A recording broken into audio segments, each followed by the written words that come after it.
Hello, ladies. This Tuesday tip is about helping you save those most favored, cherished pieces of paper.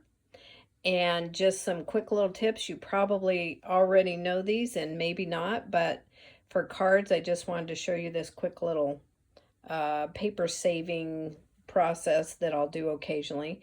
If I have a lot of paper I want to use, I'll just go ahead and cut the full background for the card.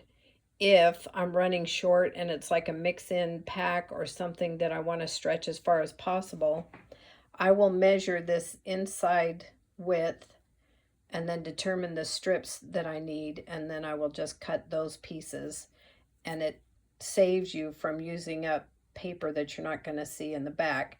And also for like this dovetail piece here, you don't need to run a whole strip under there since you're not seeing it unless you have paper to use. So then you can just go to a little tag, cut it up, tuck underneath, and voila, you've saved paper, you've made a cute card, and you can do either version, whether your purpose is to use up paper or to conserve paper. Have a very happy, creative day. Love and hugs.